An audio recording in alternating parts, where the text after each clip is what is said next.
As the Muharram begins, so many people start doing things that are not proven in Islam. In this video, we will look at some common innovations with that during Muharram that we are not practiced by Prophet peace be upon him or his companions. Watch until the end and share this video with your fellows who still want to know that what practices we should follow during the month of Muharram. And if you haven't subscribed my channel, so do just subscribe it.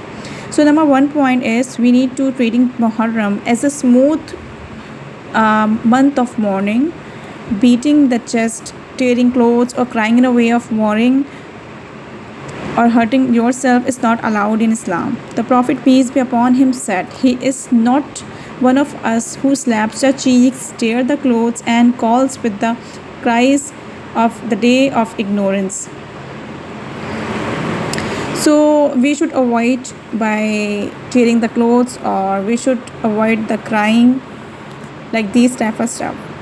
And second thing is stopping weddings or celebration or happy events because it is Muharram. That is not basically, some people believe that marriages or celebration should not take place in this month, but this is not any authenticity as per the Islam.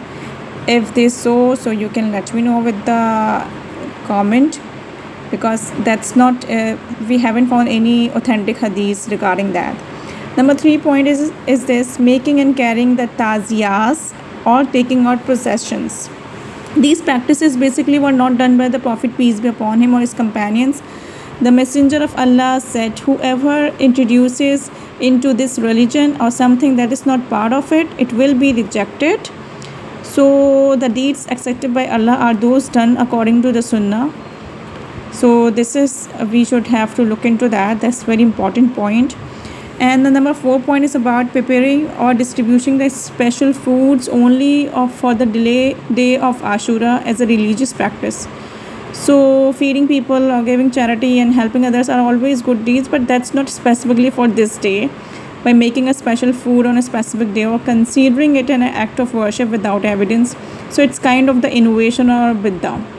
The Prophet peace be upon him encouraged fasting on the day of Ashura, as per the as Allah saved Musa from Pharaoh. Not preparing any special food, this type of things are very prohibited, or you can say that's all kind of innovations. So protect yourself from these innovations and also inform your family and friends about them, and share this video with others so who can get benefit from them. So assalamu alaikum wa rahmatullahi wa barakatuh. And if you like my video, so like it and subscribe this channel. Thank you.